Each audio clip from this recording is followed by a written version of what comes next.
But don't feel bad though. The whole time I won. Let's say that's another topic. I think, we don't start.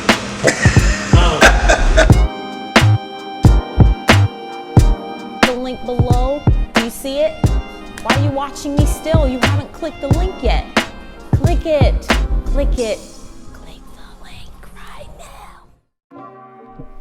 Tiger was the only black golfer on the PGA Tour for 12 years. He's just the only one out there because there was no one else to compete with him.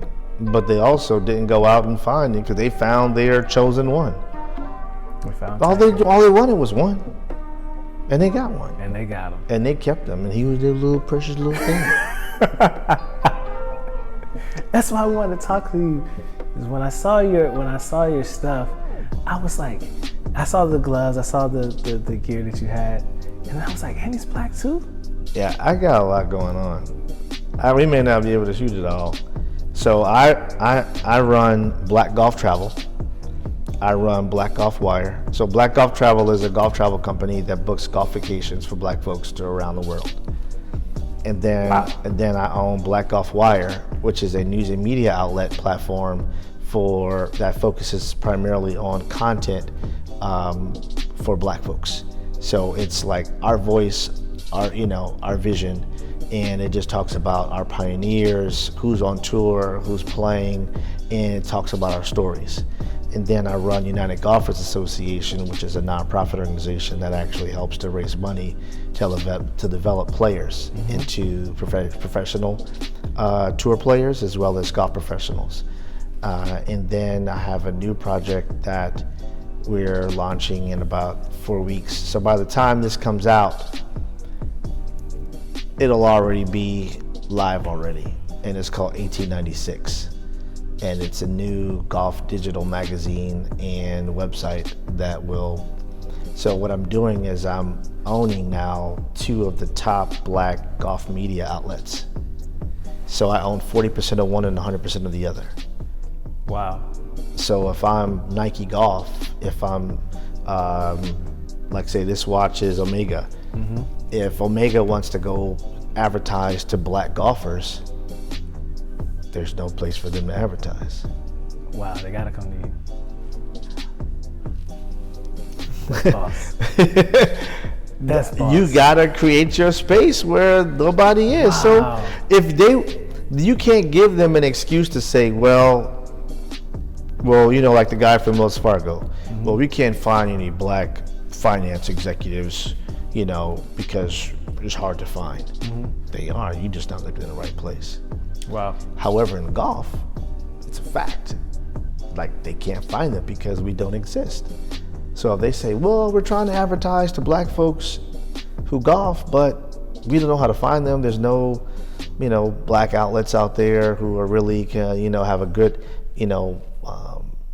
contact, and they did this and that, and they have a good reach on social media, and they have an email list, and their clicks and their open rate is high. Or not. Yeah. They can say, well, they don't exist. So we'll just keep spending money over here with NBC, ABC, Universal, Golf Channel, Golf Week, Golf Digest. Wow. And so if we give them a reason to keep spending somewhere else, they'll keep doing it. But if, like Byron Allen took out a full page ad 2 days ago, and basically it was an op-ed, full page ad in the New York Times, in saying that the the CEO for GM, racist. He put it out there. A whole page? Yeah, full page. Boom. He's like, Mara something, whatever her name is a racist. And it was like, damn. And he showed why. And it was like, look, there was $1 billion spent every year from GM on advertising, and only 0.5% is spent with black media. Now, what black media do you have besides Oprah and Diddy?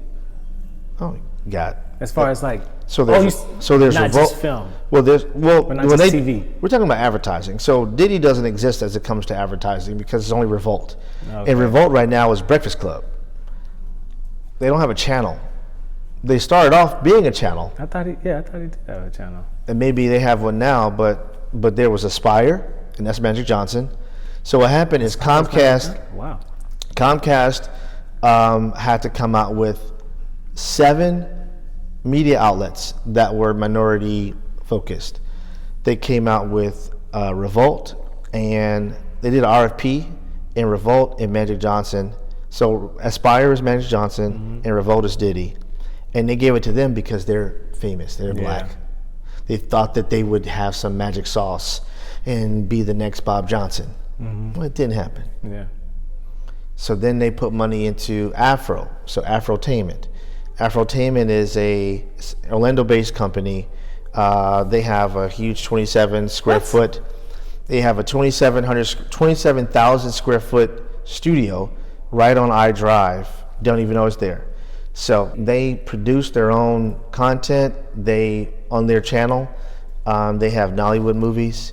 They have talk show, comedy show, everything. I was the VP for communications for them for like 6 months. A friend of mine owns it. But it's so, you know where the big McDonald's is on iDrive? On iDrive? Yeah, right. iDrive in Sand Lake? Yeah, before you get to the I-4 ramp or whatever. So if I'm on International Drive, and then there's like that Checkers and the McDonald's on your left, keep straight, and about a mile on your left hand side, it used to be like some dinosaur thing. But it says Afro, big letters, Afro, television network. Like, he's not playing around. Wow. His name is Yves Belonga. He's from Cameroon, a genius in his own right, dope dude, good friend of mine. My son and his son are tight. Wow. They've been best friends since like 2nd grade. You think he'll come talk to me and tell that story? I'm sure he would. I would love He likes cool stuff like that. He's a little, sometimes you like, but Yeah. I can't see why not. I would love that story. Yeah. That's dope. That's dope to me. So he's like one of the few television networks that Comcast actually has put money into. Wow. Because now basically what he is he's like the African Bob Johnson. So he buys Nollywood movies, puts them on 4 or 6 times a day. So there's at least 12 hours a day of content of just Nollywood movies from the Caribbean and from Nigeria and Ghana. Those are some funny movies. Some of them are terrible. I've watched them. I'm like, this is really bad acting. How did you get VP over there? I know the owner. Oh, you wanted to try it, or did he ask you? No, he did a contract with Comcast, and he was like, "Hey, Tarek, I need a favor." I was like, "What's up?" He's like, "I need you to act like you're my vice president of marketing, so that they don't think that I'm just a one-man show." He wasn't, Right. but he didn't have any executives.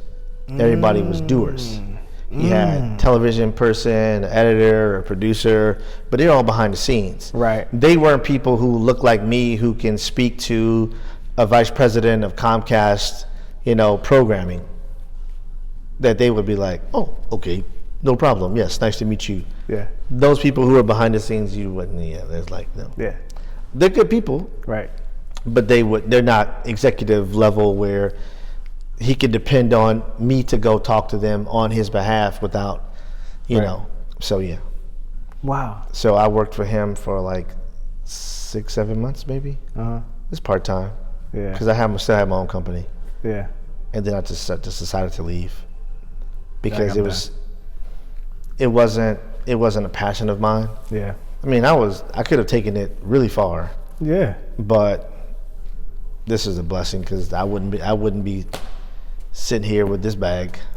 We started talking about. We got sidetracked. Yeah, we did. Because I was asking how you got into.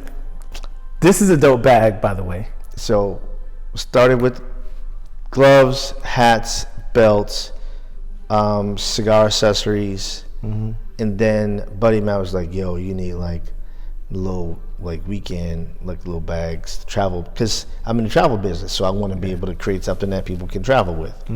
So I said, "Let me look at some bags." I started off with bags that were fabric, so to speak, and then I was like, "But you can buy those on Amazon." Yeah. I wanted something like you can't buy on Amazon. Yeah. You're not gonna find something like this on Amazon. No. And if it is, it's like China.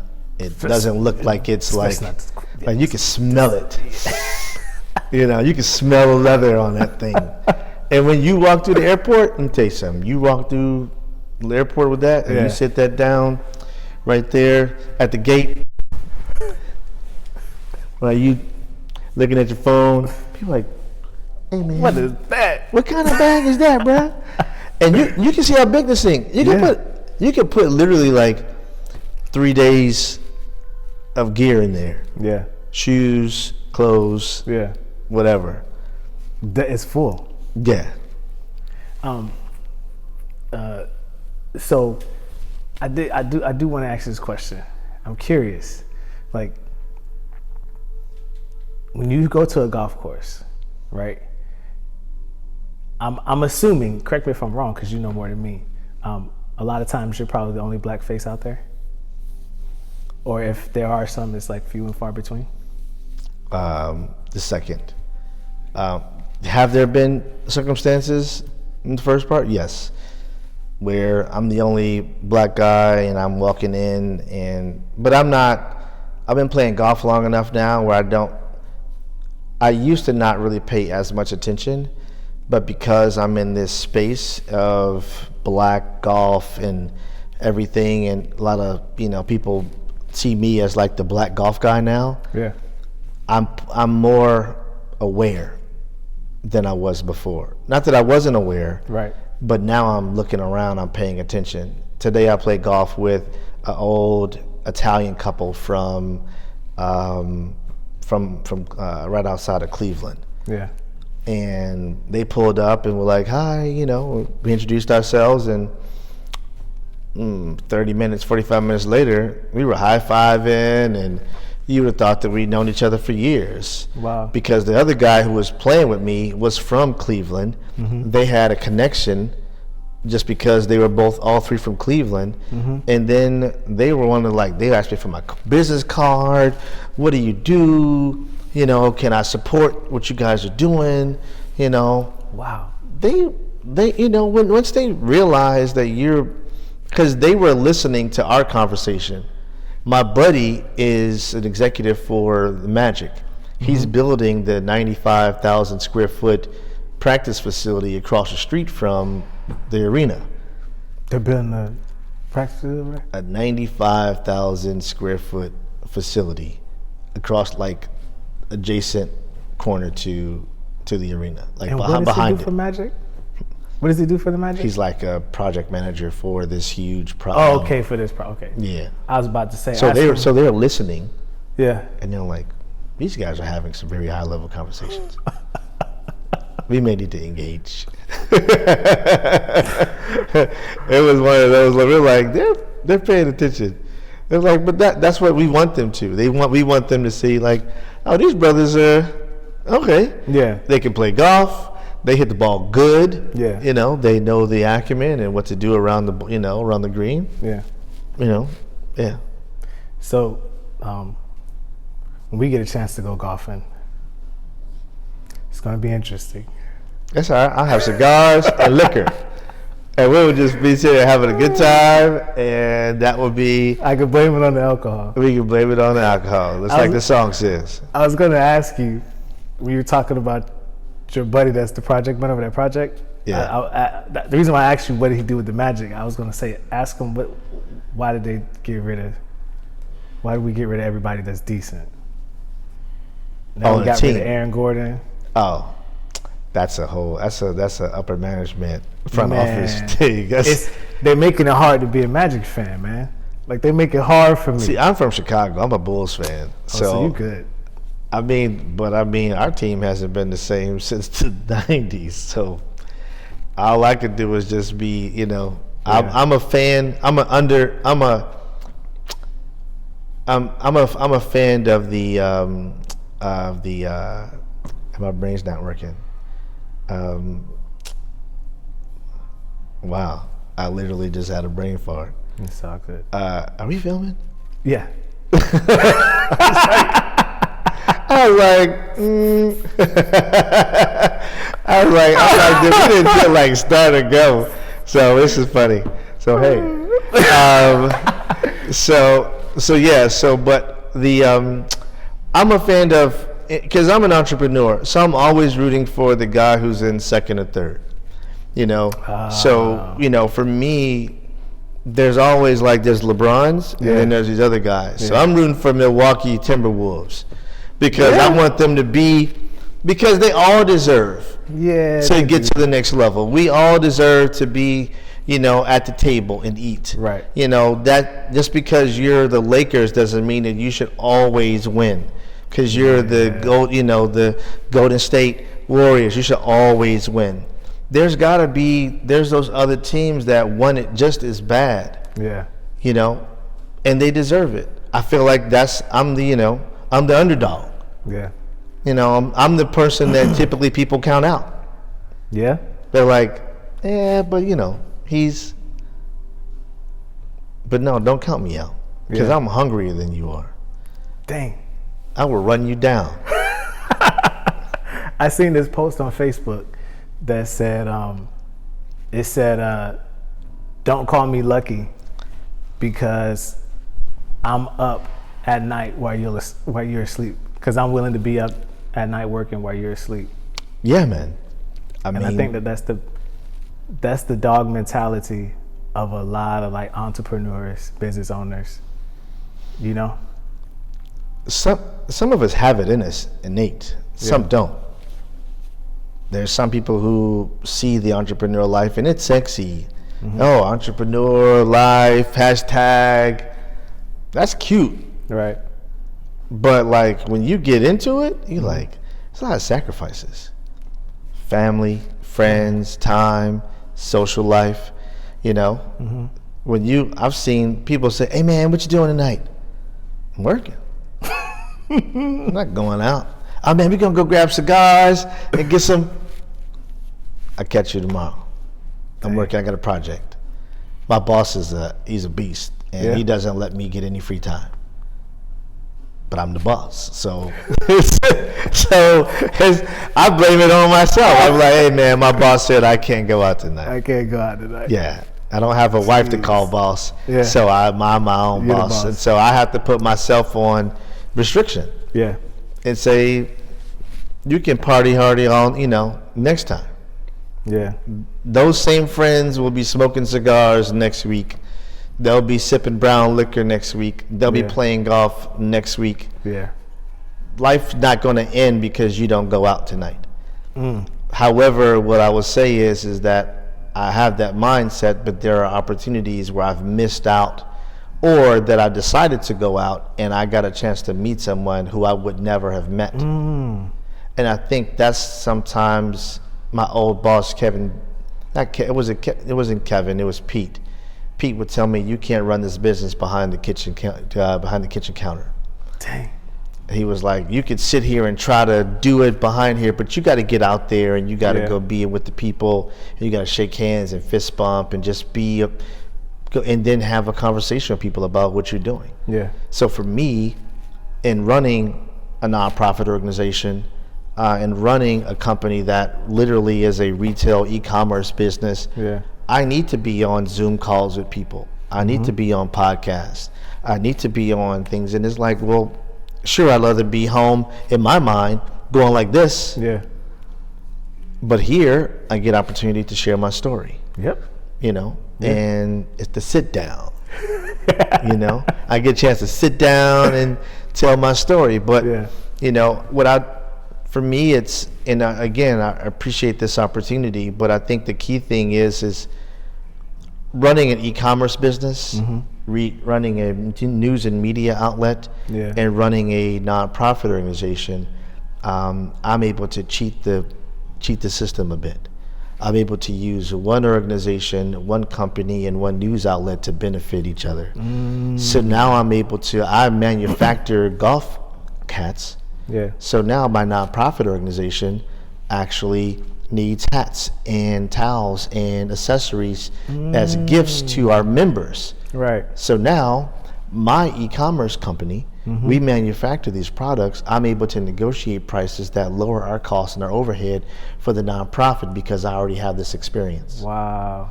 So now I'm saving the nonprofit money. And then when we need to do a story on this company or the nonprofit, I can use my news and media outlet as the press release. So it doesn't like it's coming from me, it's coming from this other outlet, coming from somewhere else. That's big. It was something I just slept on. Yeah. You know, but sometimes you just wake up and it's like your light bulbs. I do want to ask you what was it in your life? Did something happen? Was it your childhood that put that much of a drive or dog in you? Did you see someone's work ethic and model that? Or did you not see a work ethic and go opposite? I was the underdog as a kid. I stuttered. Really? Yeah, I had a stuttering problem all the way through 8th grade. And I wasn't the smartest kid in the class. I was the kid who, in Chicago, you get a grade for effort and a grade for achievement. Yeah. And what my grade for effort was not my grade for achievement. They did not match. But I was a character, and a lot of kids who are characters in class hide behind something. So they create this character within themselves to mask what may be deficiencies in other areas. So me growing up, I was blessed to attend some very unique and high profile schools in Chicago, from kindergarten all the way through high school, but I wasn't the kid who graduated with the 3.5. Wow. I told a story to somebody last night. In 7th grade, I got my report card. It didn't say what the teacher was for my next year. It said retained. Wow. And I didn't know what that meant. Yeah. So I raised my hand. I said, "Hey, Miss Suppin, what does retain mean?" And she was like, "We'll talk about that later." Wow. Come to find out, it was 8 of us. This white woman had retained 8 black students in her class of 30. Wow. 8. That changes lives when you retain. We weren't all failing, Right. but she just chose to do that. So that moment, graduating from high school, from a predominantly white high school, all boys Catholic school in Chicago. Many people don't know this, but you know it now. I graduated from high school with a 1.78 GPA. Jeez. But guess what? I graduated. Yeah. And I had more scholarships than 90% of my friends. That doesn't make sense to most people. I had scholarships because I was a part of junior achievement, and I had other things I was doing outside of school that were academic based. Junior achievement helped me coin my business skills in running businesses in high school. Wow. So I actually had my own company in high school. Wow. I sold baseball hats. I designed them. They looked like the old Brooklyn Dodgers hats.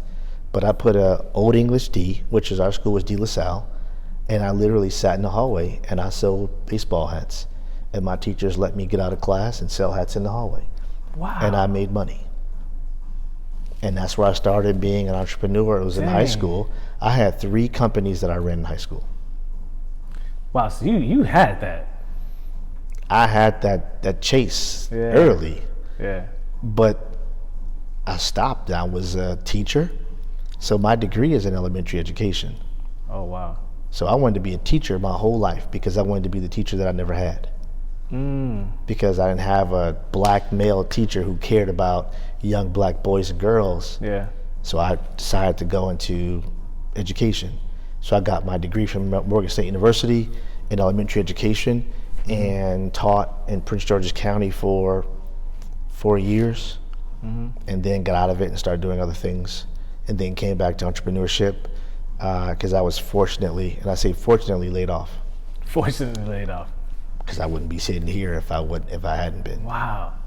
Do you think that the teaching drive is what led you to the nonprofit?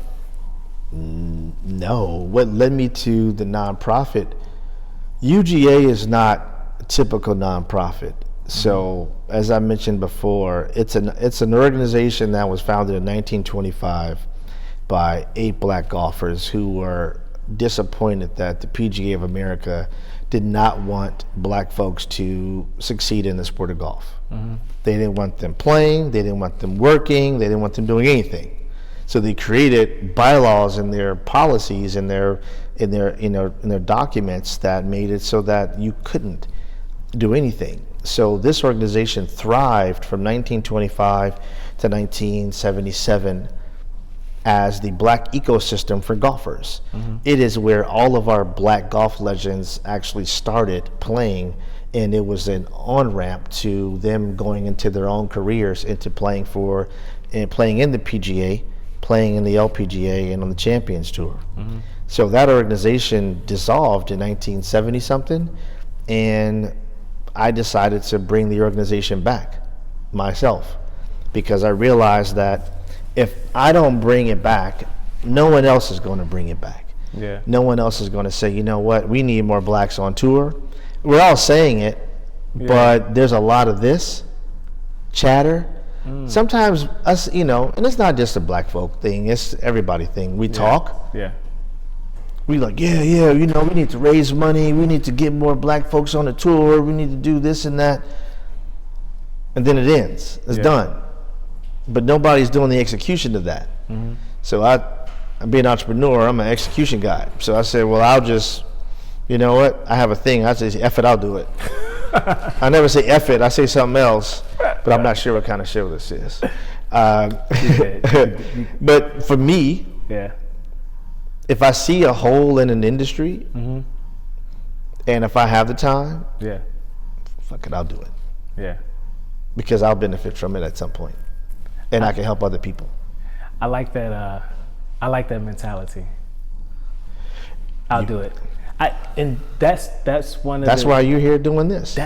I was just gonna say that's the reason why I started this. I have a music background, so my wife sings, I rap, right? And so I've been doing music since I was 18, 35. Just pursuing that and doing music, and then getting into radio, because we had a segment within a radio show a couple years back. And I was just like, man, I want to be able to express a story, tell a story. I started podcasting. I did 2 podcasts that didn't last long. I didn't, that wasn't my thing. No. But it was doing this, I was like, man, I want to talk to people. I want to give people the opportunity to share their story, because you see one side of a person, and in music you see the artist side, but you don't really see the driving and motivation side, like what makes that person. And I didn't see a lot of that in the city. I didn't see a lot of that in Orlando. And people are doing it, whatever. Orlando's different.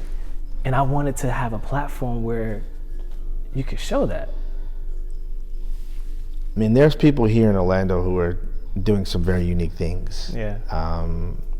What I love, I lived in DC, Baltimore area for 15, 16 years, and then I'm from Chicago. There's a different vibe here. Weird? No, in a good way. Wow. Everybody's uplifting everyone. Wow. I don't feel like there's a crab in a barrel mentality here in Orlando. Wow. I mean, there's a Orlando Cigar Fest coming up, and I know the guys who are running it, and everybody's jumping in. But we're all, and I don't know, because Orlando is different because it's smaller than Chicago and DC. Yeah. We're a big little city. Not a little big city, but we're a big city but it seems small. Yeah. But what I love about being in this city is that everybody's like, how can I help you?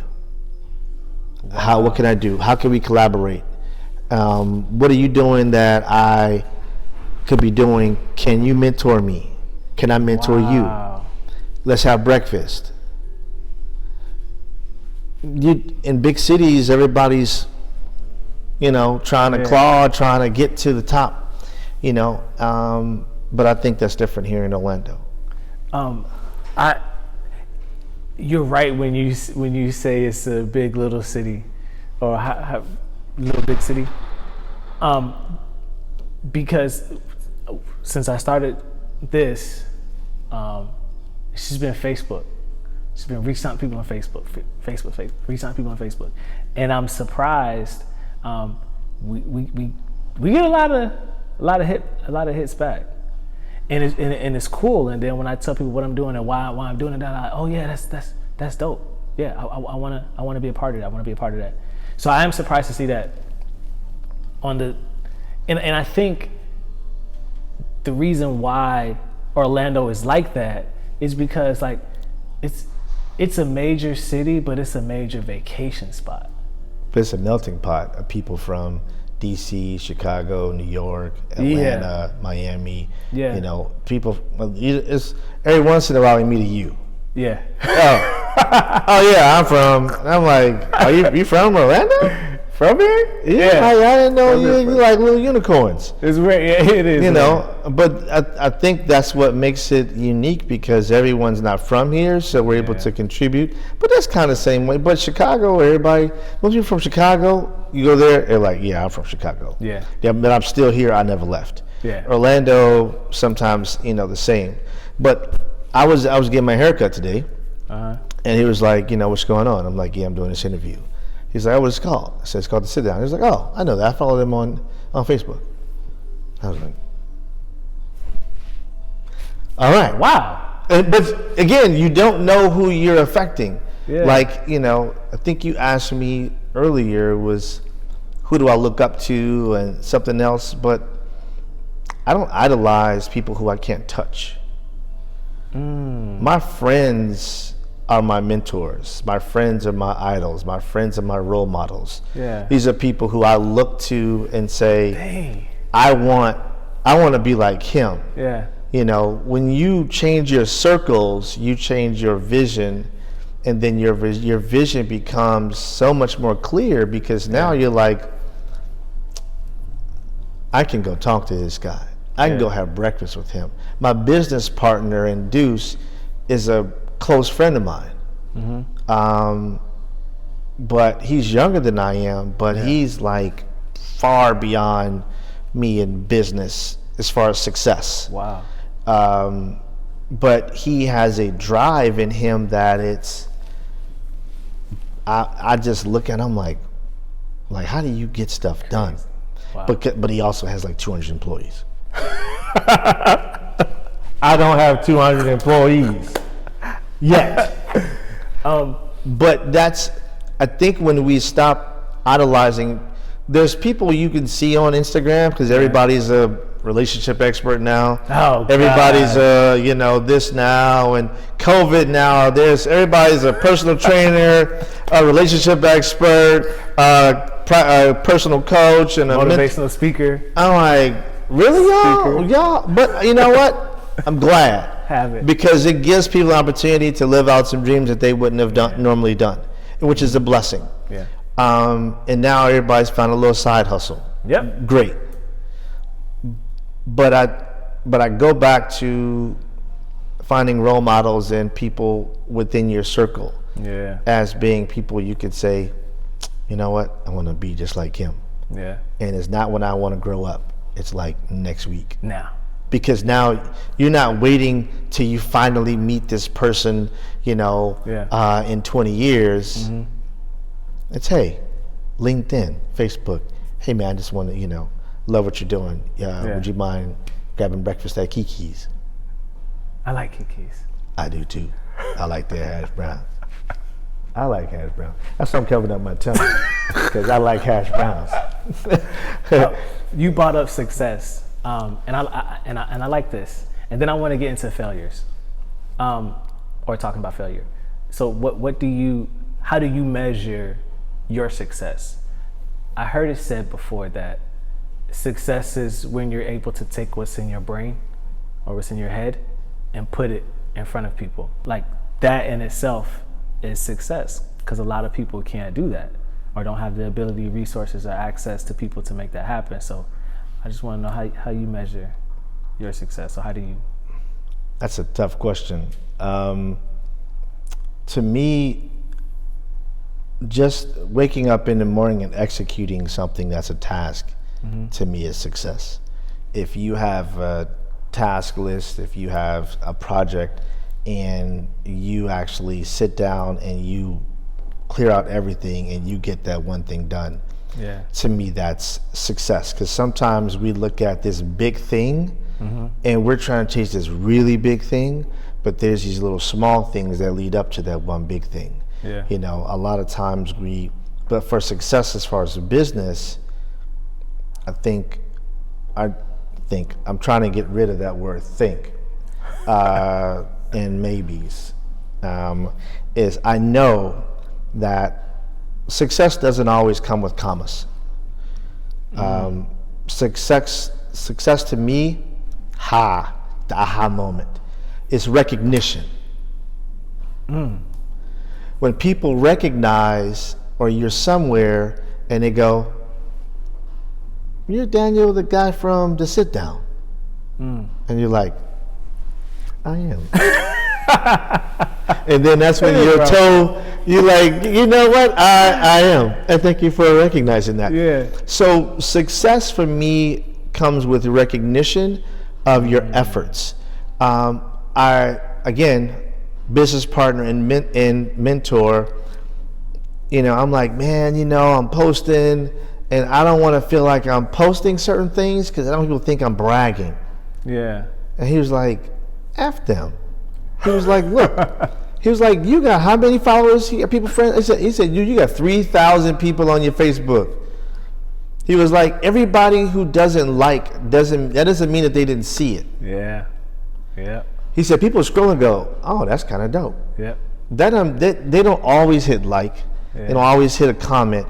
And I'm the same way, because I don't want to get notified every time somebody else actually makes a comment or likes it. Because I got other stuff to do during the day. And I want my whole timeline and my feed, you know, oh, Daniel also liked, you know, and I'm like, thanks, Daniel, I appreciate it. But he said, no, keep posting. You know, and so, because somebody's paying attention. I was smoking cigars, and there's somebody here in Orlando was very notable, Greg Francis, and he's like, hey man, I'm checking out your stuff, you know, really dope. He never comments on anything. He's a scroller, because he doesn't want to engage, because he's high profile. So he just scrolls. And he's like, man, I peeped out your bag. You got anything with you? Says, as a matter of fact, I do.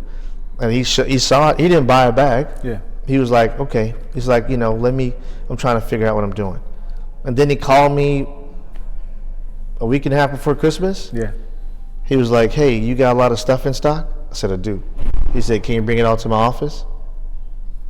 I said, sure. I literally brought all of my cigar pouches to his office, and he said, all right, I'm gonna put that one, that one, that one, that one, that one.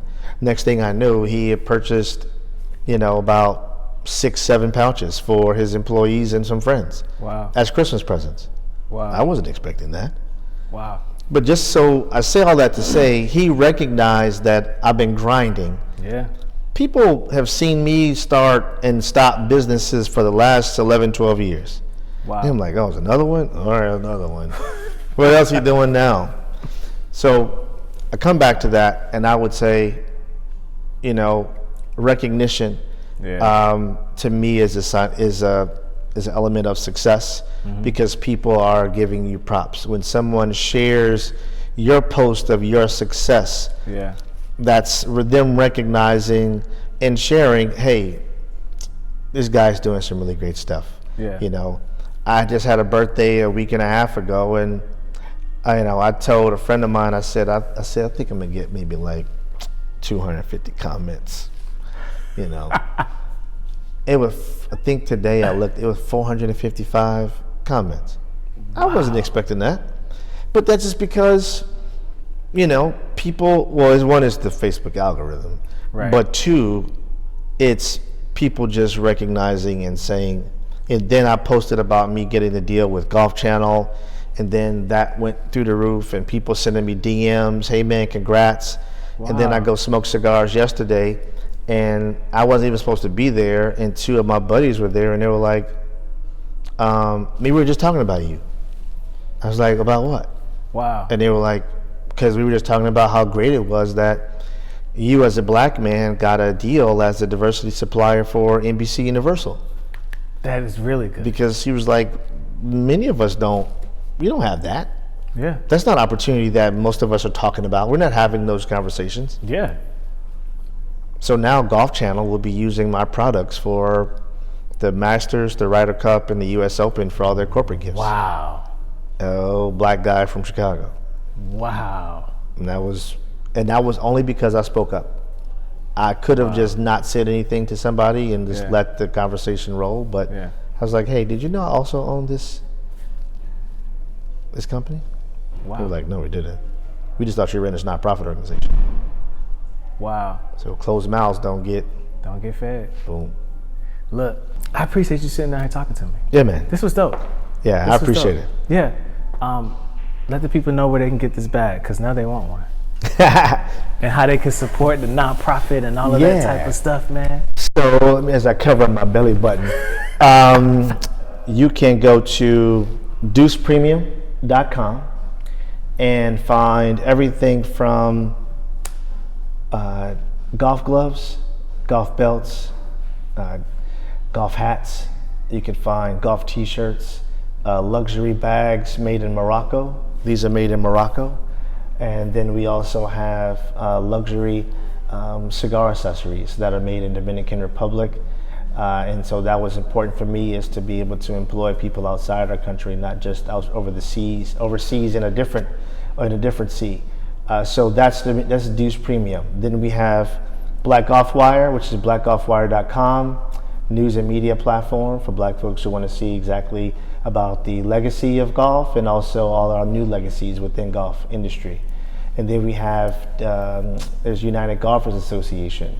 So UGA, which is what it's called within our organization, is a nonprofit organization that helps to introduce, develop, and advance black youth in the sport of golf, and to help them advance their careers as a golf professional, a professional golfer, and professionals within the golf industry.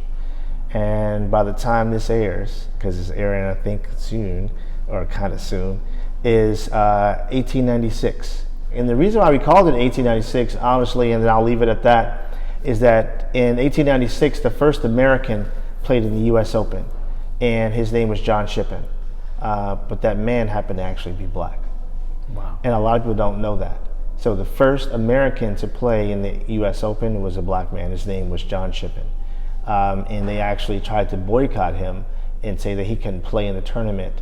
And the tournament director for the USGA said, no, he will play, and he is our representative for the United States. And he played in 6 US Opens over 6 years, from 1896 to 1902. So there you go. Thank you again. This is Tarek Delavallade. This has been a blessing, man. Thank you again, brother. Yeah. It means a lot. Yeah. It means a lot. Dope, man. Thank y'all so much for watching the sit down. Make sure you subscribe to the channel, but you don't watch my stuff and not subscribe. Y'all not them type of people. So thank you for subscribing. Give this video a thumbs up. Make sure you reach out to the guests. All this information will be in the description of this video. Want to say what's up to our partners, taxmoney123.com. For all your accounting and tax needs. And then my favorite partner, Oksana, the legacy coach, my beautiful wife. Thank y'all so much for watching, and we'll see y'all next time. Deuces. Yeah. I appreciate you, man. Let's go. I like